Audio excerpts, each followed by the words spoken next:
गुरुर्ब्रह्मा गुरुर्विष्णुः गुरुर्देवो महेश्वरः गुरु साक्षात् परं ब्रह्म तस्मै श्री गुरवे नमः.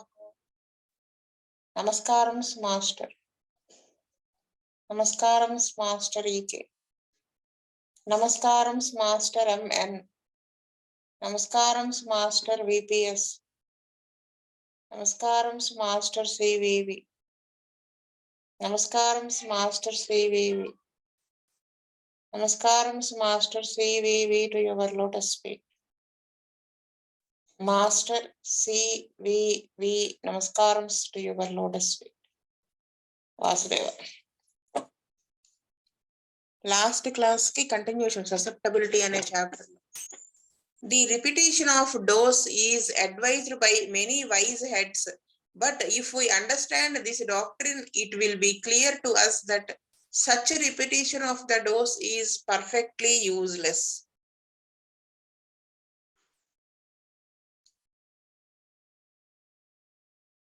కరెక్ట్ గా పెట్టారా?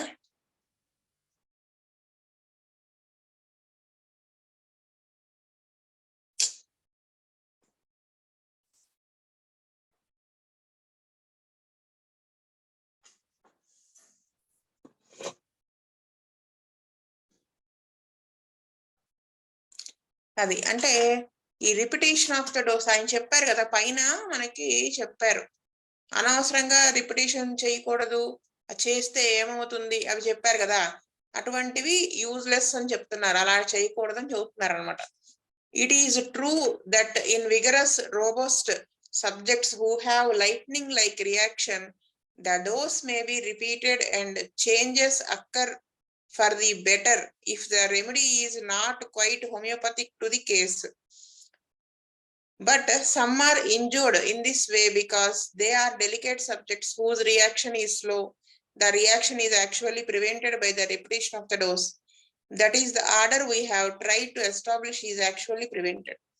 అంటే విగరస్ రోబోస్ట్ అంటే ఇలా వేస్తే అలా మెరుపులాగా మందులు పనిచేసే వాళ్ళు కొంతమంది ఉంటారు కదా, ఇగ్నీషియా లాంటి వాళ్ళు, వాళ్ళకి గనక రిపీట్ చేస్తే వాళ్ళకి రిపీట్ చేసినా కొంచెం చేంజెస్ వస్తాయి, కానీ అది హోమియోపతిక్ కాదు అని చెప్తున్నారు. Medicine if the remedy is not quite homeopathic to the case. కానీ కొంతమంది ఇలా వేయడం వల్ల హార్మ్ జరుగుతుంది వాళ్ళకి. ఎటువంటి వాళ్ళకి? డెలికేట్ సబ్జెక్ట్స్ అంటే సెన్సిటివ్ గా ఉండేటువంటి వాళ్ళు, ఎవరికైతే మందుకి రియాక్ట్ అవ్వటం, రెస్పాండ్ అవ్వడం స్లోగా ఉంటుందో వాళ్ళు, అంటే యాక్చువల్ గా వాళ్ళకి మందు పనిచేయడం స్లోగా స్టార్ట్ అవుతుంది. ఈ స్టార్ట్ అయితే మనం గమనించుకోకుండా ఈ జనరల్స్ అవి ఇంప్రూవ్ అయినా కొంత బెటర్మెంట్ ఉంటే అది గమనించుకోకుండా మనం రిపీట్ చేసామనుకోండి, అది ఏమవుతుంది? Prevented by the reaction is actually prevented by the repetition of the dose. Already reaction start అయింది స్లోగా, అది అది ఆగిపోతుంది. అదనమాట అని చెప్తుంది. సో అందుకని మనకి అన్నెసెసరీ రిపిటేషన్ వల్ల ఏమవుతుంది అంటే ఇది ఇలా జరగచ్చు అని చెబుతున్నారు. అప్పుడు మనకి ఇది కాదు డ్రగ్ అనుకుని ఇంకో దానికి వెళ్ళిపోతాం కదా, అలా ఉపయోగం ఉండదు. అది ఆయన చెప్తున్నారు. అందుకని జాగ్రత్తగా మనం మందు వేయాల్సి అన్నప్పుడు, రిపీట్ చేయాల్సి వచ్చినప్పుడు అన్ని చూసుకోవాలని చెప్తున్నారు. ఏది పడితే అది వేసేయటం, ఎప్పుడు పడితే అప్పుడు వేసేయటం అలా చేయకూడదని. Hahnemann teachers that the human economy is more under control of man than under the control of disease, for the economy can be affected only by such disease as it is susceptible to, but man, whether for the purpose of proving or for the purpose of curing, can so vary the dose that he can always get results, and the very susceptible ones are terribly damaged by the repetition of the dose. Hahnemann గారు ఏం చెప్తున్నారు? మనిషికి ఎక్కువ దేనికి కంట్రోల్లో ఉంటాడు అంటే disease కంటే కూడా మనిషి తన కంట్రోల్లో ఉంటాడు. అంటే మెడిసిన్ అంటే డిసీజ్ వల్ల ఎఫెక్ట్ అయిన దానికంటే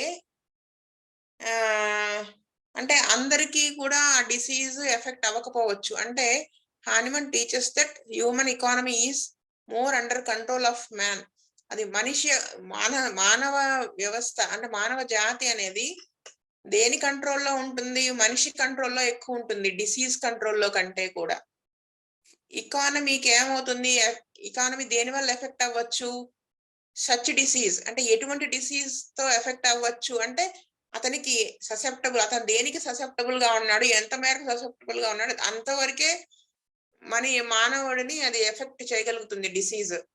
కానీ whether for the purpose of proving అంటే ప్రూవింగ్స్ చేసేటప్పుడు కానీ లేదా క్యూర్ చేసేటప్పుడు కానీ డోసేజ్ లో వేరియేషన్స్ ఉంటాయి కదా 30, 200 ఇలాంటివన్నీ. ఈ వేరియేషన్స్ ఉండడం he can always get results. దాని వలన ఏమవుతుంది? ఖచ్చితంగా అతను రిజల్ట్ మందు వేయడం వలన ఖచ్చితంగా ఎఫెక్ట్ అయితే అవుతాడు.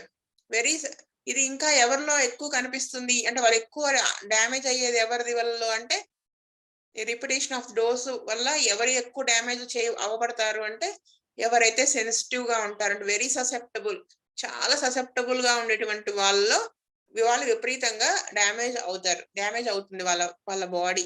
అది ఆయన చెప్తున్నారు. In the 31st paragraph, Hahnemann says that the disease causes are limited in their ability to effect changes in health to certain conditions and states, that is to susceptibility. అంటే 31st paragraph లో Hahnemann గారు ఏం చెప్పారు అంటే disease causes are limited in their ability అంటే health ని effect చేయడంలో, health లో చేంజెస్ వచ్చేలాగా ఎఫెక్ట్ చేయడంలో వ్యాధి కారణాలు అనేవి లిమిటెడ్ గా ఉంటాయి. అంటే ప్రతివాడిని ఆ డిసీజ్ కారణం అనేది ఎఫెక్ట్ చేయలేదు. To certain conditions and states, కొంత మేరకు కొన్ని కండిషన్స్ లో మాత్రమే ఎఫెక్ట్ చేస్తుంది. అంటే ససెప్టబిలిటీ, వాళ్ళ ససెప్టబిలిటీని బట్టి. ససెప్టబుల్ కాదనుకోండి ఎఫెక్ట్ అవరు అని చెప్తున్నారు. This is all Hahnemann says of this doctrine of cessation of cause after certain evolutions have taken place. ఈ హానిమన్ గారు ఏం చెప్తున్నారు ఈ doctrine of cessation of cause, ఈ వ్యాధి కారణము అనేది కాజేషన్ అనేది కొన్ని ఇవల్యూషన్స్, కొన్ని మార్పులలో తగ్గింది అనుకోండి, తగ్గి మార్పులు చేసుకోవచ్చు అని చెప్తున్నారు. మార్పులు రావచ్చు అంటే ఇక్కడ నెక్స్ట్ చెప్తారు చూడండి. we see that when a natural disease is taken, it runs its period and tends to decline, and the patient will not be susceptible until another change of state has arrived. అంటే natural disease అంటే మామూలుగా natural గా వచ్చేటువంటి disease అన్నమాట. అది దానికి ఒక period ఉంటుంది కదా. ఇప్పుడు ఇదేమిటి మా మీజిల్స్ ఉన్నాయి అనుకోండి, దాని పీరియడ్ ప్రోడ్రోమ్ ఇవన్నీ ఉంటాయి కదా, ఆన్సెట్, ప్రోడ్రోము, ఆన్సెట్, డిక్లైన్ ఇవన్నీ ఉంటాయి కదా. దాని ప్రకారం అది రన్ అవుతూ ఉంటుంది ఆ డిసీజ్. అప్పుడు the patient will not susceptible అంటే ఇంకో జబ్బుకి ససెప్టబుల్ అవ్వడప్పుడు అది కంటిన్యూ అవుతుంది. ఎప్పటిదాకా కంటిన్యూ, దాని డిక్లైన్ అంతా అయిపోయిన తర్వాత మళ్ళీ చేంజ్ ఆఫ్ స్టేట్, ఆ పరిస్థితిలో మళ్ళీ మార్పు వచ్చేదాకా పేషెంట్ ససెప్టబుల్ గా ఉండడు అనమాట. ఇక్కడ it is not true that man will go out of one state of susceptibility to A disease and in a few days go into another state of susceptibility to that same disease. There must be a change, a cycle, which means a certain length of time. Adi now if we talk about cure instead of contagion, it would seem that a certain dose of medicine administered had lasted a certain time. అంటే ఇక్కడ ఆయన ఏం చెప్తున్నారంటే ఒక జబ్బుతో susceptible అయి ఉన్నాడు అనుకోండి, ఒక డిసీజ్ కి ససెప్టబుల్ గా ఉన్నాడు అంటే ఒక స్టేట్ లో ఉన్నాడు, ఒక స్థితిలో ఉన్నాడు. ఆ తర్వాత అదే డిసీజ్ కి సంబంధించి ఇంకొక ఎనదర్ స్టేట్ ఆఫ్ ససెప్టబిలిటీలోకి వెళ్ళడు కొన్ని రోజుల తర్వాత కూడా. ఎప్పటిదాకా వెళ్ళడు? అంటే there must be a change a cycle which means a certain length of time. కొంత టైం వరకు అలా వెళ్ళడు అనమాట. అంటే ఆల్రెడీ ఒక జబ్బు వచ్చినప్పుడు అది ఇంకా నెక్స్ట్ పారాగ్రాఫ్స్ లో ఎక్స్ప్లెయిన్ చేస్తారు. ఒక జబ్బుతో ససెప్టబుల్ అయ్యి ఒక జబ్బు వచ్చినప్పుడు దాని యొక్క సైకిల్ అంతా కంప్లీట్ అయ్యి మళ్ళీ అతని యొక్క స్థితిలో మార్పు వచ్చేదాకా అతను ఇంకొక జబ్బుకి ససెప్టబుల్ అవ్వడు అని చెప్తున్నాడు. అంటే అదే జబ్బు మళ్ళీ రాదు, అంటే ఆ ఇమ్యూనిటీ అనేది డెవలప్ అవుతుందని చెప్తున్నారు. Now if we talk about cure instead of contagion, ఈ వ్యాధికి బదులు మనకి క్యూర్ అంటే నివారణ అనే దాన్ని తీసుకుంటే గనక ఈ certain dose of medicine administer చేసాం అనుకోండి, ఒక పొటెన్సీ ఎంతో 200 ఎంతో చేసాం, అది కొంత మేర వరకు అది ఉంటుంది ఆ పొటెన్సీ పవర్. అది that is commonly the appearance. The medicine appears to act all that time and you should be clear in your mind that this is only an appearance. It really means that a certain length of time elapses before another dose is necessary until another state of susceptibility has arrived.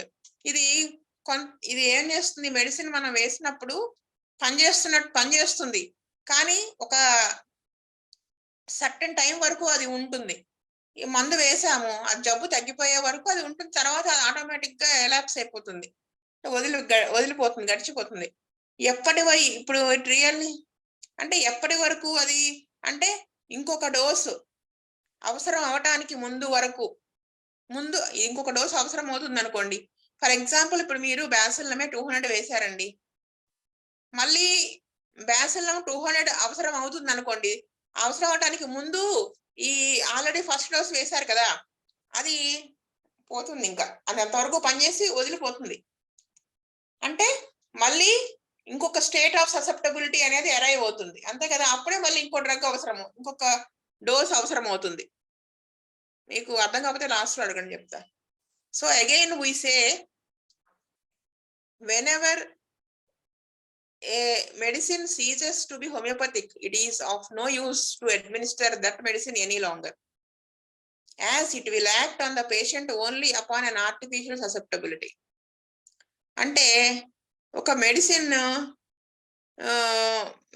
వేసాం, అది వెంటనే అది పని చేయలేదు అనుకోండి, ceases, అది homoeopathic గా పని చేయకుండా తగ్గిపోయింది, దాని యాక్షన్ పోయింది అనుకోండి, అప్పుడు మళ్ళీ అది మనము administrated, it is of no use to administer that medicine any longer. మళ్ళీ ఆ మెడిసిన్, అటువంటి మెడిసిన్ ని మనము వేయడం అనేది వల్ల ఉపయోగం పెద్ద ఉండదు.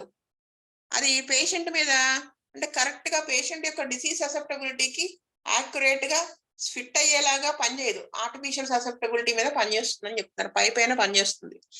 By this we mean that certain sensitive patients always have susceptibility to high potencies.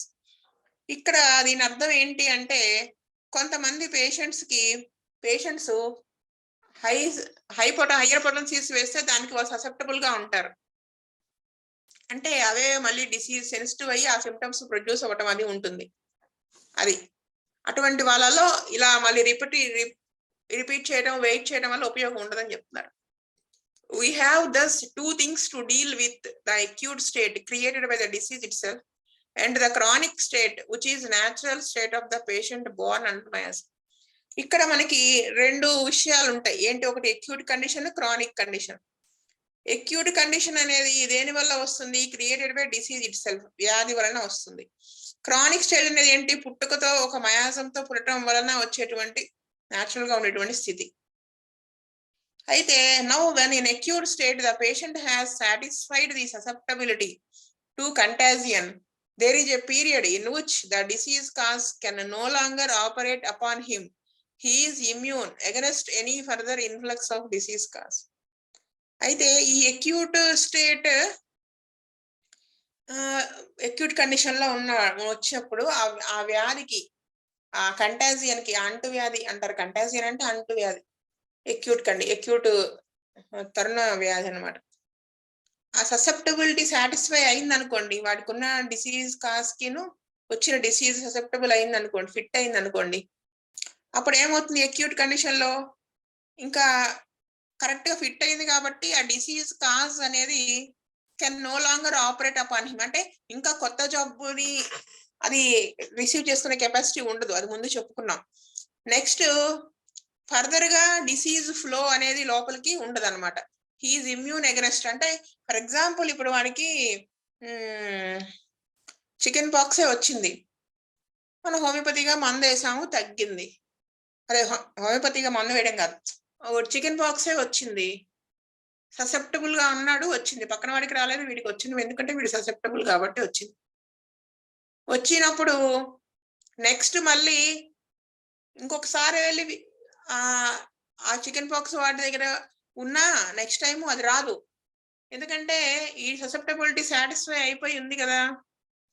So దానికి ఎగనెస్ట్ గా ఇమ్యూనిటీ అనేది డెవలప్ అవుతుంది. అంటే ఆ పర్టికులర్ గా మళ్ళీ ఆ లోపలికి డిసీజ్ కాజ్ అనేది ఇన్ఫ్లో అనేది ఉండదు అని చెప్తున్నారు. But when a remedy ceases to be homeopathic, the patient has not this immunity against more of its power because of the possibility of variance in the hands of the physician. The potency being given to the patient outside of his own degree of susceptibility, he may be damaged.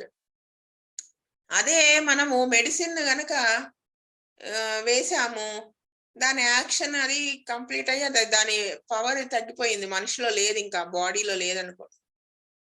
కానీ ఆ మందుకి దాని పైన చెప్పినట్టు జబ్బుకి susceptible గా ఉన్నటువంటి disease కా susceptibility satisfy అవడం వల్ల ఇంకో జబ్బు రాదని చెప్పాం కదా.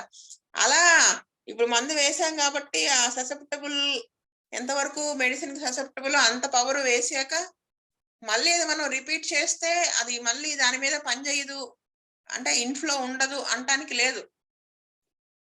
ఎందుకంటే డాక్టర్ చేతిలో వేరియన్స్ ఉంటుంది, అంటే పొటెంటైజేషన్ డిగ్రీస్ పవర్ అవి వేరియేషన్స్ ఉంటాయి కదా.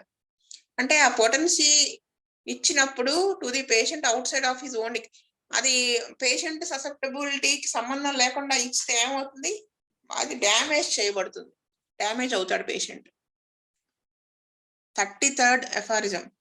In accordance with this effect, it is undeniably shown by all experience that the living human organism is much more disposed and has a greater liability to be acted on and to have its health deranged by medicinal powers than by morbific noxious agents and infectious miasms.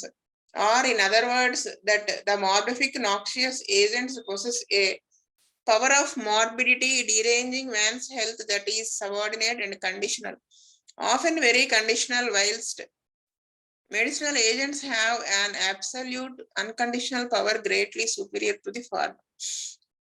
అంటే ఆయన ఏం చెప్తున్నారంటే మనం కొట్టివేయడానికి వీలైనటువంటి ఒక నిజం ఏంటంటే experience చేసేది, మనిషిలో హ్యూమన్ ఆర్గానిజం అంటే మెడిసినల్ పవర్స్, మెడిసిన్ యొక్క పవర్ చేత హెల్త్ ఖచ్చితంగా ఎఫెక్ట్ అయి తీరుతుంది. దేనికంటే ఈ నాక్షియస్ ఏజెంట్స్, ఈ అంటే ఇన్ఫెక్షువస్ మయాజమ్స్, క్రానిక్ మయాజమ్స్ కంటే ఇన్ఫెక్షువస్ మయాజమ్స్ కంటేను, లేదంటే ఈ వ్యాధి కారకాలు ఉన్నాయి కదా, ఈ వైరస్లు, బ్యాక్టీరియా, ఈ డిసీజ్, దీనికంటే కూడా మెడిసినల్ పవర్ ఖచ్చితంగా హెల్త్ ఎఫెక్ట్ ఉంది. అంటే కొంతమందికి మీజిల్స్ రావచ్చు, రాకపోవచ్చు, కానీ మీరు మెడిసిన్ వేస్తే ఖచ్చితంగా దాని యాక్షన్ అనేది బాడీ మీద ఉంటుంది, ఇవే ఎక్కువ పవర్ఫుల్ గా పనిచేస్తుందని చెప్తున్నారు జబ్బు కంటే. In other words that the morbific noxious agents possess a power of morbidity deranging man's health that is subordinate and conditional, often very conditional. అంటే ఈ అనారోగ్యానికి దారి తీసేటువంటి ఈ వైరస్ ఇవన్నీ ఉన్నాయి కదా, ఇవి మనిషి యొక్క హెల్త్ ని డీరేంజ్ చేసేటువంటి పవర్ ని కలిగి ఉంటాయి. అవి ఏంటి, సబార్డినేట్ గా ఉంటాయి, కండిషనల్, కొన్ని కండిషన్స్ లో, అంటే వీడు ససెప్టబుల్ అయితేనే అవి వస్తాయి. సో కొన్ని కండిషన్స్, వాడికి బ్యాక్గ్రౌండ్ మయాజం ఉంటేనే వస్తాయి, వెరీ కండిషనల్ అన్నమాట. అదే మెడిసినల్ ఏజెంట్స్ ఉంటాయి కదా, ఇప్పుడు మెడిసిన్ వేయడం ద్వారా వచ్చేటువంటి అన్కండిషనల్ పవర్, వాటికి కండిషన్ ఏమి ఉండదు, నువ్వు ఎటువంటి స్థితిలో అయినా అది పనిచేస్తుంది. సో మెడిసినల్ పవర్ అనేది సుపీరియర్ టు ది ఈ డిసీజెస్ అన్నమాట, అదే ఆయన చెప్తున్నారు. when we look over the improper use of all sorts of medicines, we can but conclude that the human race because of drug taking has been greatly disordered in the economy. అంటే మనము ఆ medicines ని కనుక మనము improper గా use చేస్తే ఏమవుతుంది, ఈ అనవసరంగా మెడిసిన్స్ తీసుకోవటం వలన ఎకానమీ అంటే మనిషి శరీరం అనేది డిజార్డర్ అయిపోతుంది, బాగా డిస్టర్బ్ అయిపోతుంది. You have heard Hahnemann speak of the management of the chronic diseases. He distinctly states that the greatest difficulties are those that have been brought about in the economy by continuous drug taking. Hahnemann గారు ఏం చెప్తున్నారు, ఈ management of chronic diseases అనే దాంట్లో దాని గురించి చెప్పేటప్పుడు ఆయన ఏం చెప్తున్నారంటే, హీ డిస్టింక్ట్లీ స్టేట్స్ ఏం చెప్తున్నారు, అతి కష్టమైనది ఏంటి అంటే కష్టతరం, అనుభవించడానికి చాలా కష్టమైనది ఏంటి అంటే కంటిన్యూస్ గా అనవసరంగా మెడిసిన్స్ వేసుకోవడం వలన వచ్చేటువంటి దాన్ని భరించడమే కష్టం అని చెప్తున్నారు. It is not that the drugs themselves are laid up in the economy, but that lifelong disorder is created. అంటే డ్రగ్స్ అనేవి అనవసరంగా వేశారనుకోండి, లైఫ్ లాంగ్ ఆ డిజార్డర్ అనేది క్రియేట్ చేయబడుతుంది. అదే కదా ఆయన చెప్తారు. ఇప్పుడు లైకోపోడియం ఉంది, అనవసరంగా వేశారనుకోండి, వాడు చచ్చిపోయిన తర్వాత కూడా దాంట్లోంచి ఆవాసనే వస్తుంది అంటారు, సల్ఫర్ ఇవన్నీ. అలా అది ఆయన చెప్తున్నారు. Think of the poor old individuals who were in the habit of taking sulfur and molasses. Think of those who are perpetually tapping their livers with the blue mass. Think of the Western sufferers who have filled themselves every year with quinine pancake to keep off the chill. అది అంటే ఎవరికైతే sulphur drugs ఇవి తీసుకునే habits ఉన్నాయో, అలా అంటే ఇంకా ఇలాంటివి అంటే ఈ వెస్టర్న్ కంట్రీస్ లో తీసుకునేటువంటి చిల్స్ వాటి నుంచి తప్పించుకోవడానికి ఈ క్వినైన్ ఇలాంటివి తీసుకోవడం అలవాటు చేసుకున్న వాళ్ళకి వాళ్ళ గురించి చెప్తున్నారు అన్నమాట. వాళ్ళకి ఇలా హెల్త్ పర్మనెంట్ గా డీరేంజ్ అయిపోతుందని చెప్తున్నారు. These people are so disordered that it takes years of careful prescribing to turn them in to the state of order. ఆ విధంగా ఓవర్ డ్రగ్గింగ్ అయిపోయి అనవసరంగా మెడిసిన్స్ వేసుకుని డ్రగ్స్ వల్ల వచ్చినటువంటి డిసీజ్ ని మళ్ళీ ఆర్డర్ లో పెట్టాలంటే, దానివల్ల డిజార్డర్ అయినటువంటి దాన్ని ఆర్డర్ లో పెట్టాలి అంటే చాలా ఇయర్స్ పడుతుంది. అదే కదా బుజ్జి గారు వాళ్ళు చెప్తారు, ఒకసారి ఓవర్ డ్రగ్గింగ్ అయిపోతే అసలు ఒక్కొక్కసారి అది వెనక్కి మళ్ళీ కేసు తీసుకురావడం కష్టం అవుతుందని చెప్పారు బుజ్జి గారు. అంత ఈకే గారు కూడా సీనియర్ ఫిలాసఫీలో అదే చెప్తారు. ఒక్కసారి అంటారు బుజ్జి గారు, అనవసరంగా జబ్బుతో బాధపడే ఇలాగ ఓవర్ డ్రగ్గింగ్ వేసేటువంటి డాక్టర్ వల్ల సఫర్ అయ్యే బదులు మనం జబ్బుతో సఫర్ అవడం ఈజీ అని చెప్తారు, బెటర్ అంటారు. అలాగనమాట.